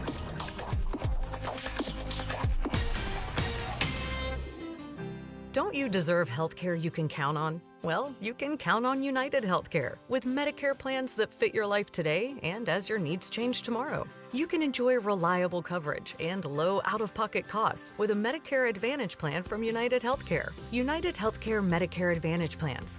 Made for Utah, trusted everywhere. The Medicare annual enrollment period ends December 7th, so go to uhc.com/Medicare today. At Macy's, we're proud to be local and support local. Carrying local products and produce is important to us. We are proud to support our local growers and bring peak freshness to you and your family. To make shopping local easier for you, we have added Utah Proud tags beneath local products. As you shop our stores, look out for the tags as you shop and show your pride for local Utah companies and growers. Thank you for shopping local yourself by shopping at Macy's. Macy's, happy shopping! Sweet chocolate reward. Sweet chocolate reward. This is not just the sound of someone picking up a sweet treat at Walgreens. This is the sound of someone picking up a sweet treat right after receiving all their vaccines in one trip. This is the sound of treating yourself, because you protected yourself. Stop by or schedule both your flu and COVID-19 vaccines today and grab yourself a sweet treat while you're at it. Vaccine subject to availability. State, age, and health-related restrictions may apply. When you're hiring, ZipRecruiter's technology makes finding qualified candidates for your job easy. What if the rest of the world was as easy as ZipRecruiter? Math problems wouldn't be so problematic. K equals 42. And summiting Everest would be a walk in the park. In the meantime, if you want to make your hiring easier, use ZipRecruiter. And right now, you can try it for free at ZipRecruiter.com/free. ZipRecruiter.com/free. Here's a way to get breaking news updates anywhere you go. At the store or in a work meeting, you can get breaking news on your phone. You can quickly read it, swipe, or click for more. It's super discreet, super fast. That's the app for KSL News Radio. Traffic and weather together brought to you by Sinclair's Dino Pay app. Save up to 20 cents per gallon. Here's Michelle Rowe. Looking at a pretty good bogged down traffic pattern right now. Southbound I-15, this is right about 5200 south, headed down to Midvale about 7200 south. I did hear scanner chatter. There might be something like a bumper in the road, so use some caution going through that area. Get Mr. Mac's Performance Missionary Package. 1 performance suit, 4 collar shirts, stretch shirts, 3 ties, 1 mission belt, and 1 pair of Echo or Johnson & Murphy shoes. Just $595. I'm Michelle Rowe in the KSL Traffic Center. If If you're going to be out at a football game, it looks like temperatures later this evening are going to be in the high 40s, but good news is it looks like you will be missing those chances of rain. It should be clear. Right now it's 50 degrees and cloudy. I'm Britt Johnson from the KSL Common Spirit Health Studios. Listen online at kslnewsradio.com. We're Utah's news, traffic, and weather station. Boyd Matheson divides rage from reason on Inside Sources. Welcome back to Inside Sources here on KSL News Radio. It's great to be with you today. As always, I am Boyd Matheson, and we're going to do a little history lesson along with some presidential politics in all of this. And while the debates around pronouns often center on personal identity and email signatures, there are far more influential pronouns shaping American politics today. It is the presidential we. This is a very interesting linguistic tool that can be used in a lot of different ways, build unity, create shared responsibility. But we want to dig into that and get beyond the headline just a little bit. Jay Stooksbury, a writer and editor based in Delta, Colorado, had a great piece on this that really caught my attention. And Jay, welcome to the program. Thanks, Boyd. Thanks for having me. All right. So you actually took this all the way back to the royal we, all the way back to the monarch. So give us the baseline of the royal we, and then I want to take it to our present presidential we.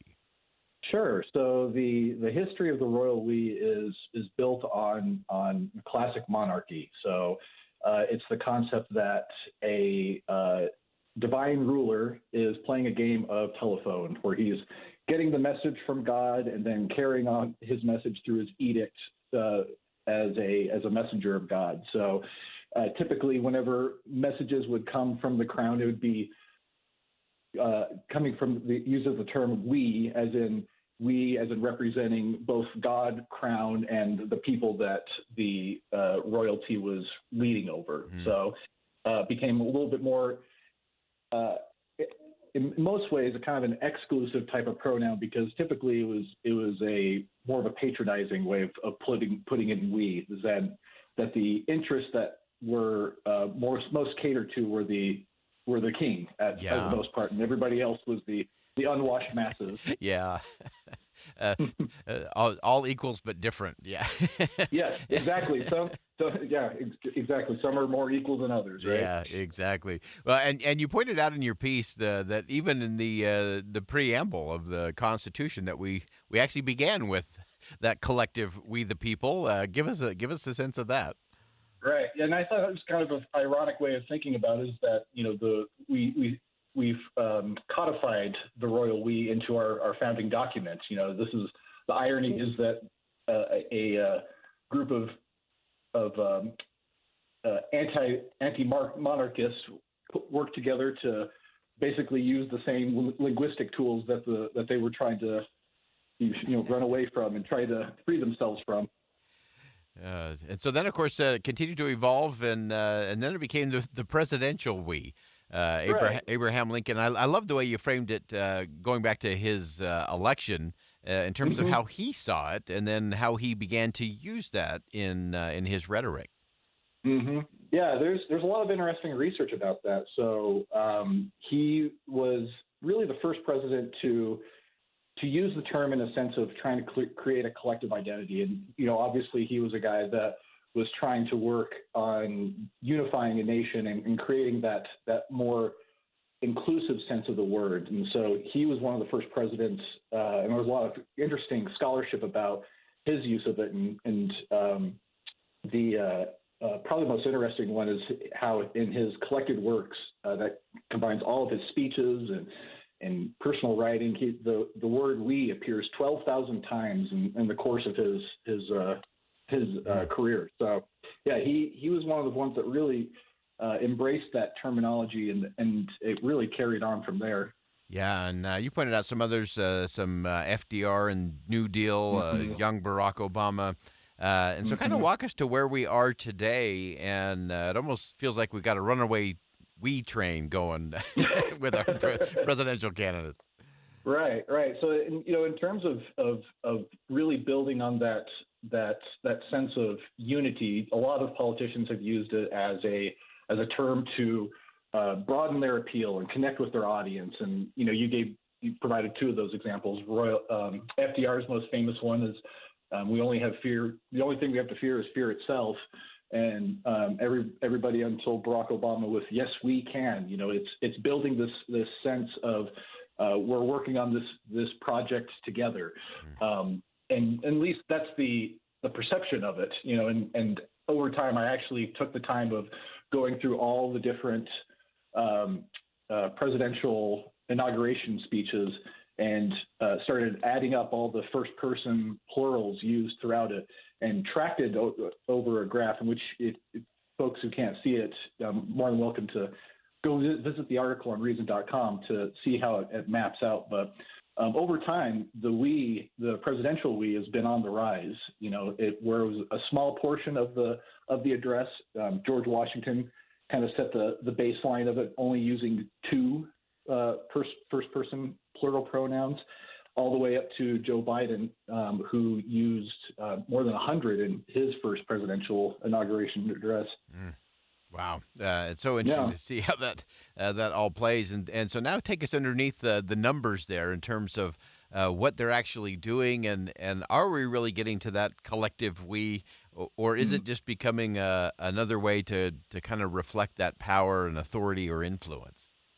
Yeah, and there's a lot of interesting research on this too. And so when I was diving into it, I have to freely admit I'm kind of a nerd when it comes to grammar. I like to get into the wonky details of it and the research, but it also linguistics also cross references with politics and psychology, and there was a lot of interesting scholarship about what pronouns do people use as a way of demonstrating power.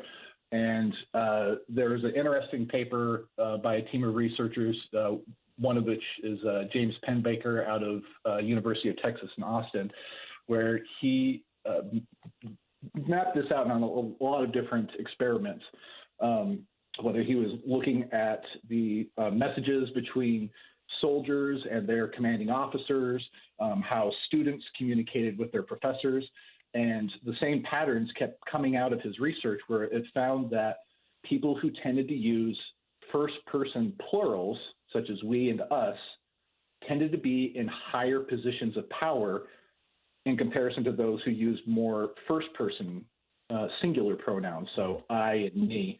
And it's because of this collective sense of how a group likes to think of our leaders. Like we want them to be others-oriented, right? We want them to be cooperative and fair and collectively focused, as opposed to greedy and self-oriented and really, focused on their own self-interest. And that carried over through a lot of different of his experiments. But what I thought the interesting part of it, though, is that perception isn't necessarily true based on the research. The same researcher also developed a tool. It's called the Linguistic Inquiry and Word Count, and it's basically like a software program that takes speeches and anything written and analyzes all the words that's used and compares all the different number of pronouns used. And he also used this in a variety of settings of trying to figure out where people were being truthful versus being untruthful. And that was using different examples of people in trial situations, other political leaders who were caught in obvious lies, such as George W. Bush and the justification for the 2003 invasion of Iraq. And the same patterns were still emerging from that, where typically those who were being more deceitful tended to use plural pronouns, such as we and us, versus more of the singular ones, such as the I words and I and me. Yeah, it's such a fascinating thing to look through, and I loved it in your piece at Reason, and you can check out this piece at Reason.com. That when you have presidents and lawmakers and bureaucrats that are kind of cryptively doing this collective we thing, we have to decrypt it by asking kind of those next level questions that I think are so important. We've got two people at the top of the respective Democrat and Republican tickets who use that in a lot of different ways, and sometimes it seems to be a rallying point, and sometimes it seems to be a deflection tool, depending on whether they're defending an action or a non-action, or whether they're just trying to rile up a good crowd. Well, this is fascinating research and a great piece. Jay Stooksbury, writer and editor based in Delta, Colorado. And again, you can check out his piece at reason.com. It is a great way to round out your week this week. And Jay, thanks so much for making time for us. Fascinating stuff. All right. Thank you very much, Boyd. All right. That's Jay Stooksbury, a writer and editor based in Delta, Colorado. And when we think about that collective we and we the people, we do have to get underneath. What is it that we actually want to do? And is it what we want to do together? That's the big question. We'll take one last break. We'll come back with some final thoughts on Inside Sources coming up next. If you need a new roof, there's a reason IWC Roofing is the #1 residential roofing contractor in Utah. IWC has been replacing roofs for 27 years. They are professionals. You don't get some janky subcontractor fiddling around up there. You get experienced IWC employees on your roof, and they finish most jobs in a single day. They're in, they're out, and they power wash your driveway just to say thank you. Now you're wondering about the price. After all, IWC is one of the few Owens Corning Platinum certified contractors in the entire state, but they offer value pricing, and right now, take advantage of their fall special. $2,000 off your quote. And of course, they'll work with you on financing. So call IWC Roofing, the highest rated roofing contractor in Utah, plus $2,000 off. Right now, call IWC Roofing, 801-232-5690. That's 801-232-5690, or go to IWCRoofingUtah.com. Is this house a good price compared to others in the area? Are prices going up or down? If I don't make an offer right this very moment, will I miss my chance? These are just some of the questions a home buyer might ask. And these are the sorts of questions an agent who is a realtor can help answer. Because realtors have the expertise, data, and access to specialty training to help you navigate the process of buying a home. They provide support, guidance, and have your back every step of the way. That's what realtors do, because that's who we are. Realtors are members of the National Association of Realtors. Hey, can you blow up some balloons for Jack's party? I can't. I'm so congested. You need Sinex Saline from Vicks. Sinex Saline Nasal Spray? Yeah, just Sinex. Breathe.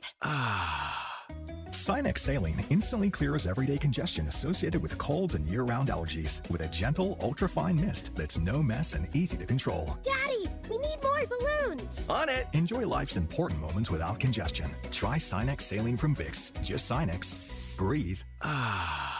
Use as directed. For over 22 years, speaking on business on KSL News Radio has been a beloved tradition, celebrating our heroic business leaders and Utah consumers who have helped build one of the strongest state economies in the nation.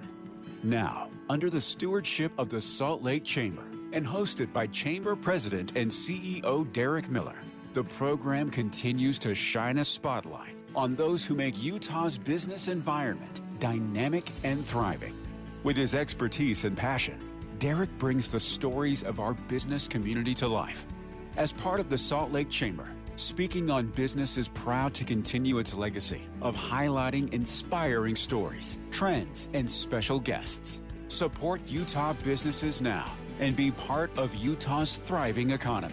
More information can be found at slchamber.com. That's slchamber.com. Febreze. So my home is also my office, and before I can focus, every room's gotta be clean. That means tidying up, then spraying my Febreze Air Mist. Ooh, that's fresh. Febreze Air Mist scents are all high quality. They fight any weird funk, and they give my air an instant boost of freshness. So not only does my home smell good, I feel good too. After I Febreze, it's time to start my day. Breathe happy, Febreze, la la la la la. Get in zone, AutoZone. Welcome to AutoZone. What are you working on today?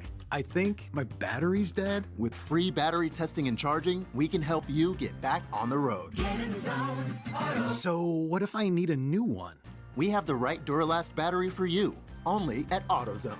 Get in zone, AutoZone. And what about my old battery? We can recycle it right here at America's #1 battery destination. Get in zone, AutoZone. Restrictions apply. Social Security is with you through life's journey from birth to retirement. As your life changes year to year, so do your needs. For over 80 years, Social Security has helped to meet your needs and is committed to improving access to the services that make a difference in your life. Today, you can verify your earnings, estimate your future benefits, apply for retirement, manage your benefits, and even change your address, all from the comfort of your home. Social Security's online services help put you in control with secure access to your information anytime, anywhere, allowing you to spend more time with family, friends, or simply just enjoying the day. Social Security, securing today and tomorrow. See what you can do online at socialsecurity.gov. Produced at U.S. taxpayer expense. Mom and Dad used to argue about everything, especially about Dad's drinking. It drove me crazy. It got so bad, I couldn't do my homework. I couldn't concentrate. I absolutely refused to let any of my friends come to our house for any reason. I would have been humiliated if anyone found out how much my dad drank and how loud my mom screamed at him. My family went from totally crazy to quiet, calm, and even peaceful. The only thing that happened is my mom started going to Al-Anon family groups. Her relationship with my dad really changed. I asked Mom if she would take me to her Al-Anon meetings or to Alateen. I wanted to see if I could have a better relationship with my dad. I'm sure glad I did. If someone's drinking troubling you, you might be surprised at what you can learn in an Al-Anon or Alateen family group from people just like you. Call 1-888-4-ALANON or go to alanon.org. Dave and Debbie. It's impossible to digest and consume all of the news that's now coming at us through either social media or through web pages or through the radio. Pick what is most impactful in your life and focus on that. And that's what Dave and I do every single morning. We pick those issues that are most important to our listeners and we boil it down so it's digestible. It's simple to understand. I think we're trying to find the essence of the story. You know, you can't be an expert on all things, but that doesn't mean you can't be curious and really find out more and educate yourself and learn the complexities of an issue. But I think all of us start at ground zero on everything. Ask questions, show that curiosity. And then if you need more research, you can always go to KSLNewsRadio.com and learn more. Listen for Dave and Dejanovic 9 to noon on KSL News Radio. With the 3 things you need to know this hour, I'm Britt Johnson. First, Utah ski resorts are excited about the first snow of the season that came overnight and during the early morning hours. To some, it brought a light skiff of snow, to others, several inches. Second, BYU hosts Oklahoma State tonight. The Cougars are looking to start the season 7-0 for the first time since 2020 and the 5th time in school history. Third, some BYU students have been sitting in the rain and cold outside Lavelle Edwards Stadium for hours, all to get good seats tonight. Right now, it's 50 degrees and cloudy in Salt Lake City. Back to Inside Sources on KSL News Radio. Get deeper insights on the news from Inside Sources.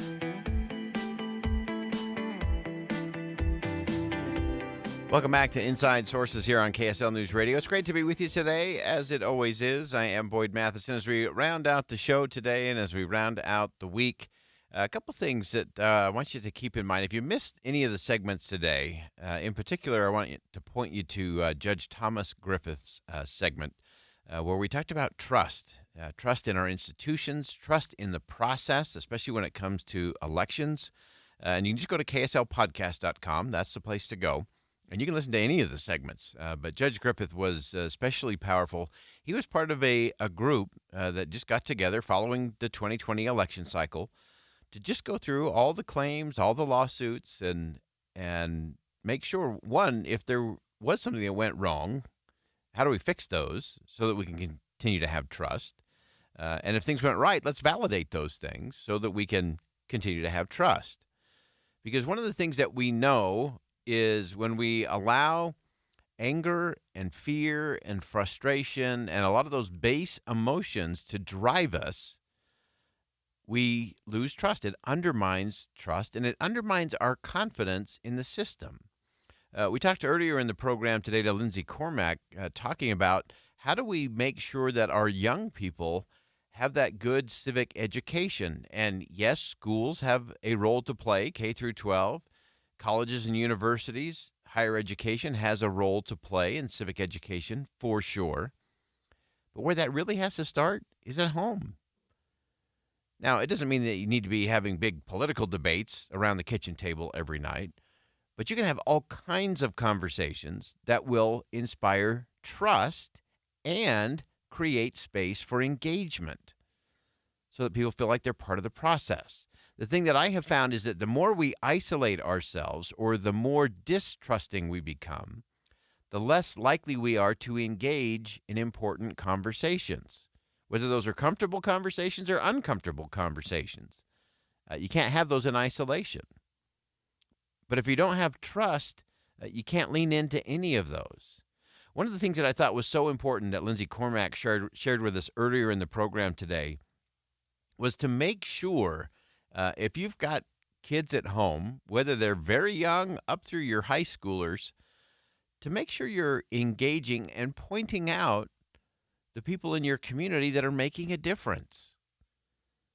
To recognize that you have people who sit on the school board and people who are part of the PTA, and you have local mayors and you have local city council members.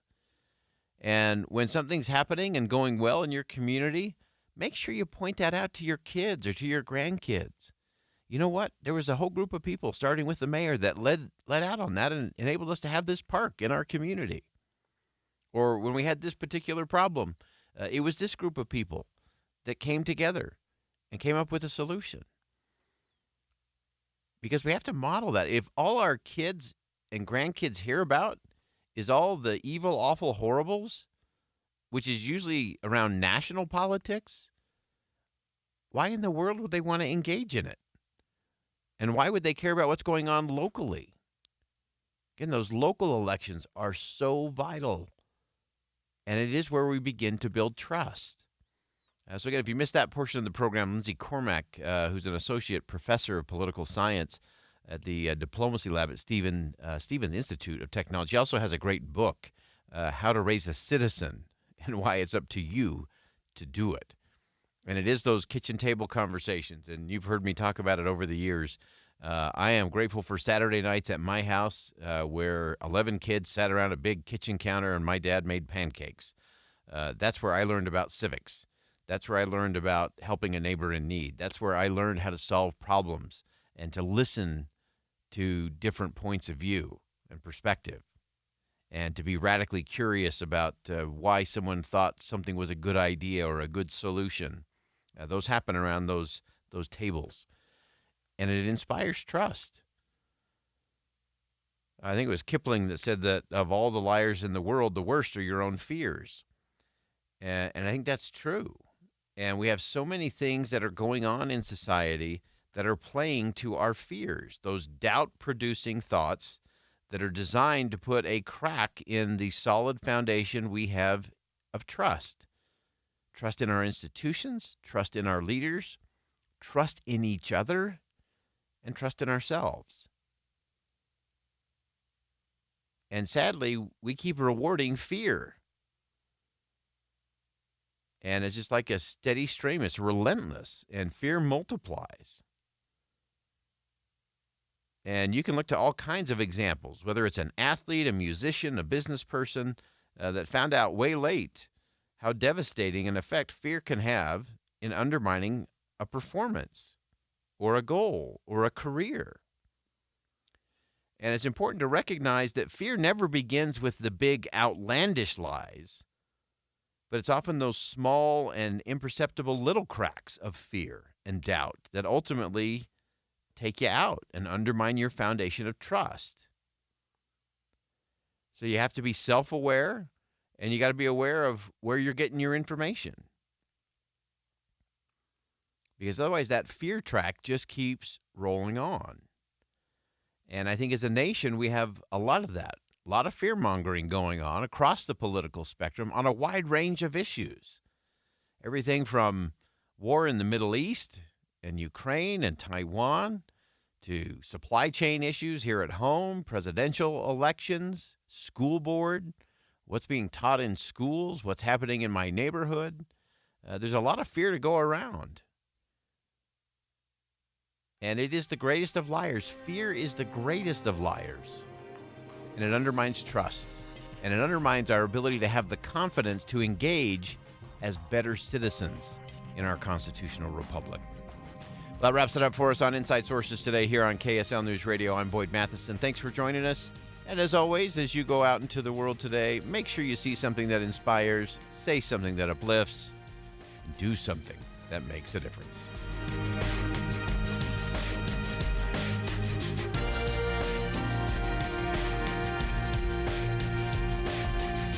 KSL FM Midvale. KSL Salt Lake City. From the KSL Common Spirit Health Studios, this is KSL News Radio.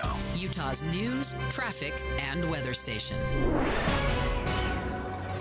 It's 3 o'clock at KSL News Radio. Good afternoon. I'm Maria Shaleos in for Jeff Caplan. It's mostly cloudy and 50. Austin Smith said he saw Safau Samasina Sua holding a gun to his 15-year-old niece's head.